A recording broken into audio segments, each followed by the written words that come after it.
নমস্কার। আজকে আমরা শুনব শ্রী শ্রী সারদা মায়ের অমৃত কথা।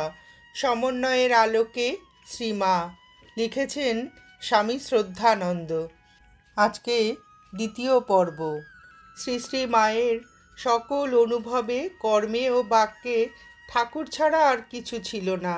ঠাকুরকে যিনি পূর্ণ ব্রহ্ম সনাতন জানিয়া তাহার সহিত তাদার্থ লাভ করিয়াছিলেন, তাহার ভিতর দিয়ে যে শ্রীরামকৃষ্ণদেব সর্বদা অভিব্যক্ত হইবেন, তাহাতে আর সন্দেহ কি।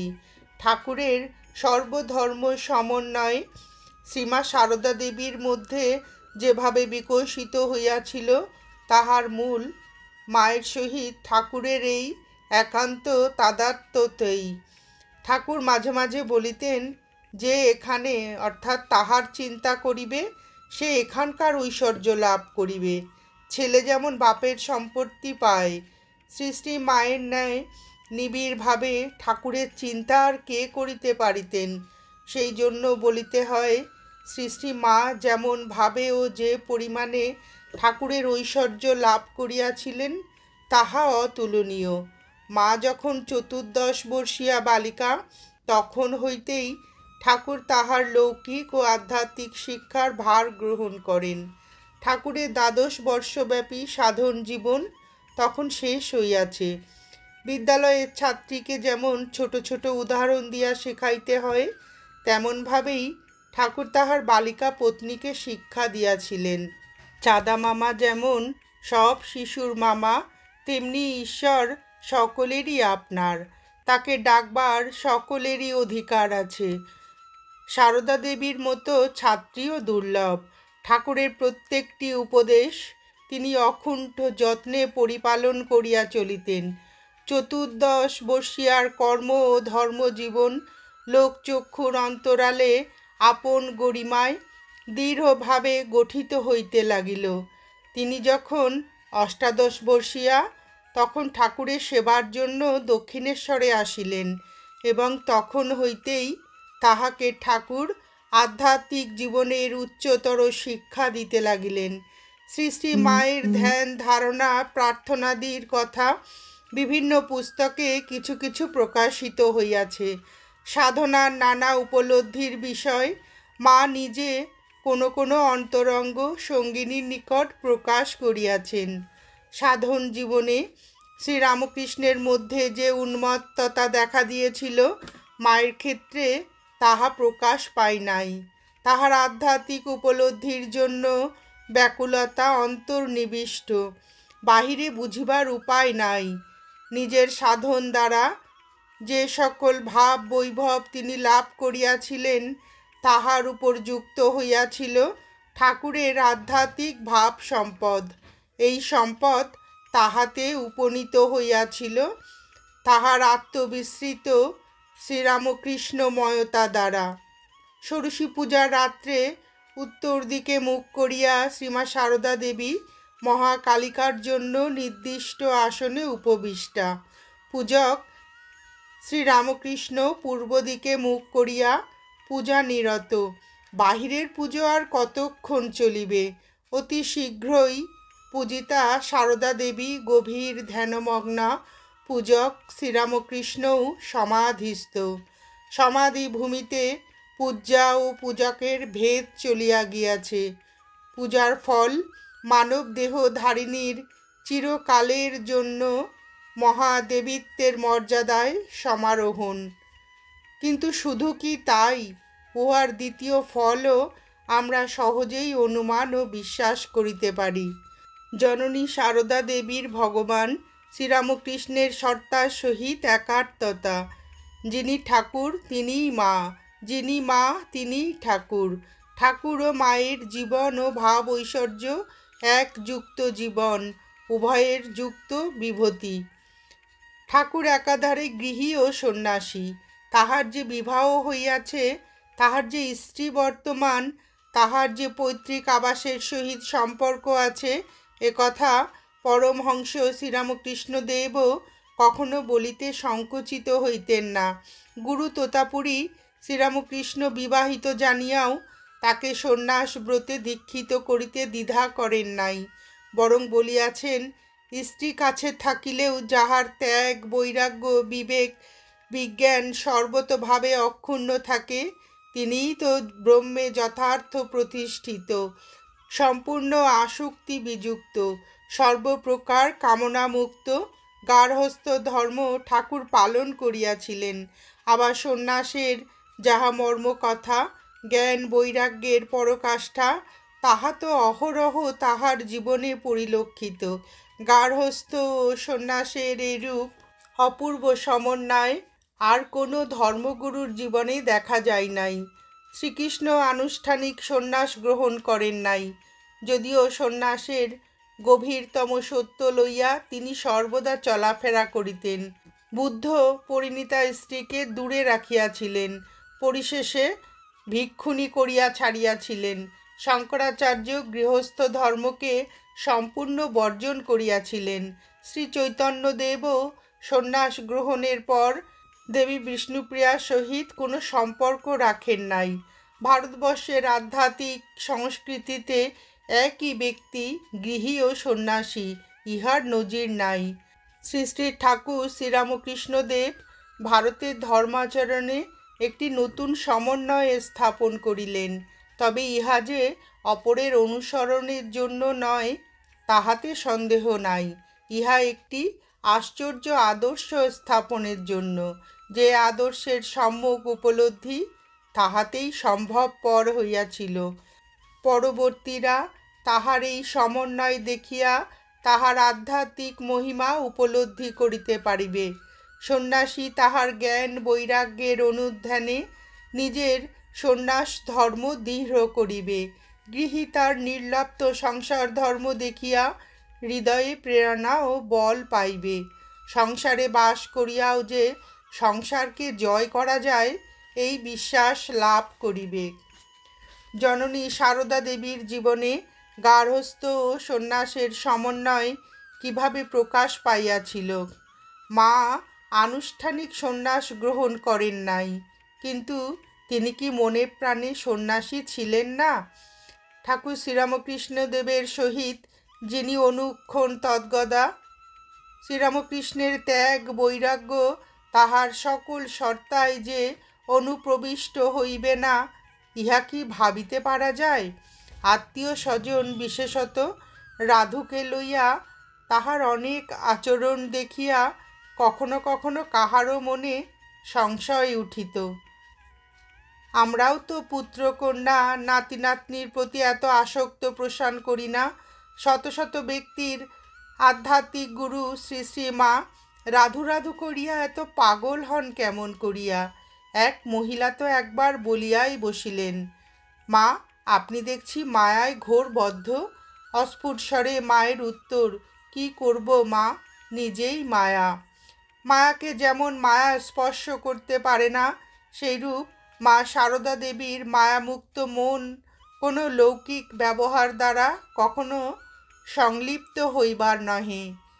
ইহাই উপরের উক্তিটির ব্যাখ্যা। ঐরূপ মন যাহার, তাহাকে সর্বোত্তম সন্ন্যাসী না বলিয়া পারি কি? ওই অন্তর সন্ন্যাসের সহিত প্রাত্যহিক সাংসারিক জীবন কি আশ্চর্যভাবেই না তাহাতে সমন্বিত হইয়াছিল।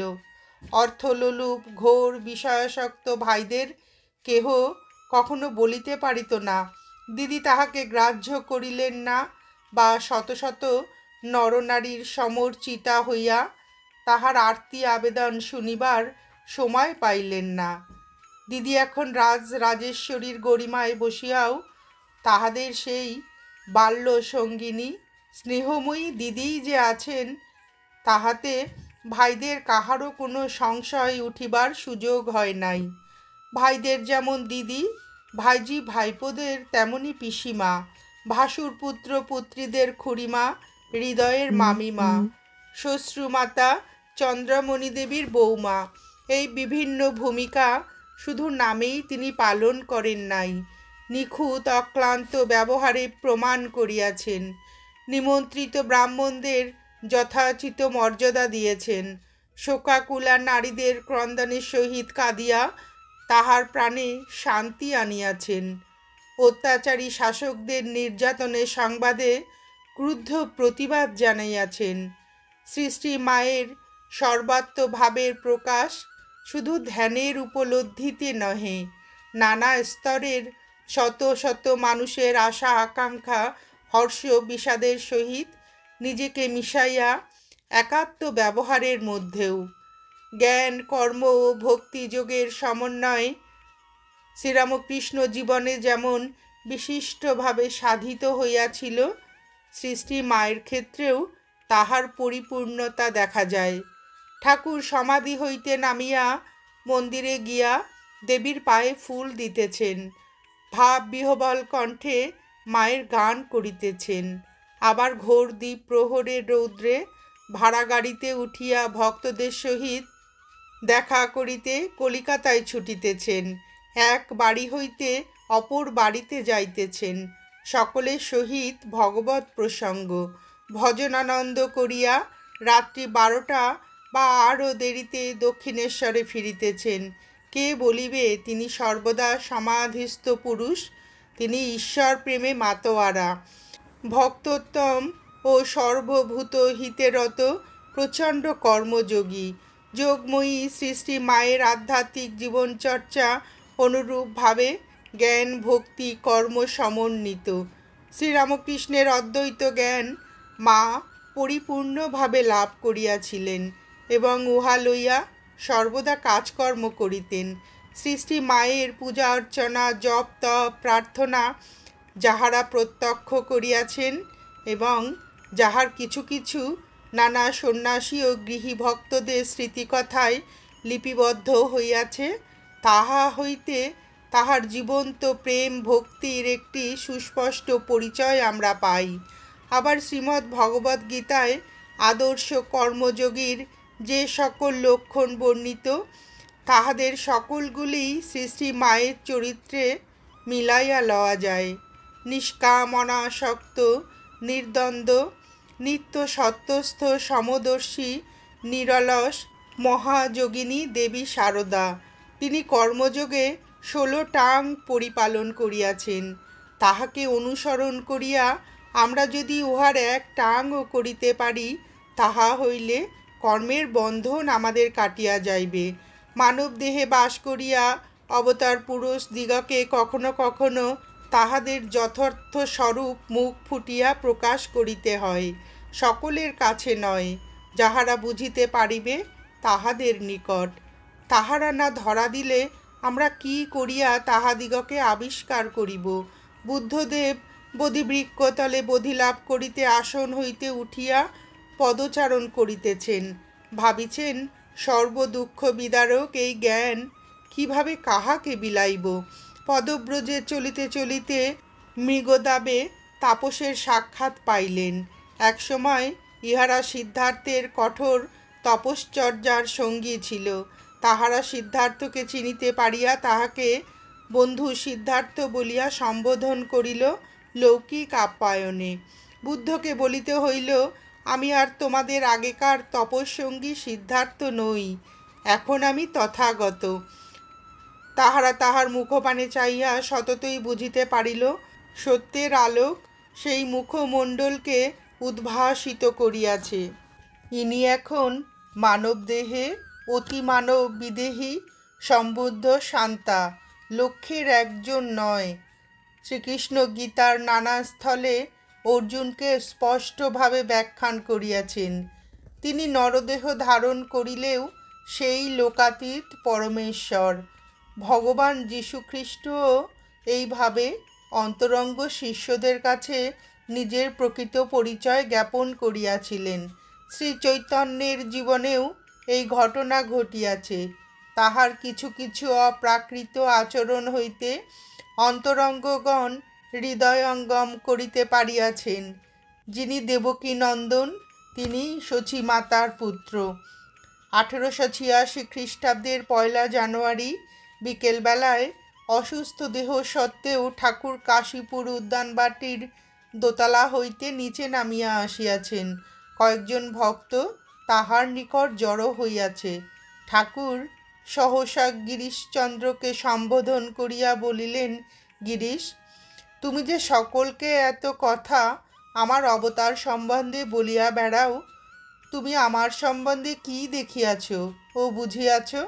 গিরিশ উহাতে বিন্দু মাত্র বিচলিত না হইয়া তাহার পদপ্রান্তে ভূমিতে জানু সংলগ্ন করিয়া উপবিষ্ট হইয়া ঊর্ধ্বমুখে করজোড়ে গদগদ স্বরে বলিয়া উঠিল, ব্যাস বাল্মীকি যাহার ইয়াত্তা করিতে পারেন নাই, আমি তাহার সম্বন্ধে অধিক আর কি বলিতে পারি।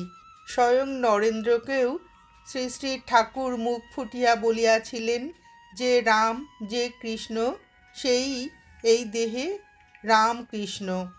শ্রীমা সারদা দেবীকেও কোনো কোনো ভক্তের নিকট নিজের লোকাতীত মহিমা বাক্য প্রকাশ করতে হয়েছিল।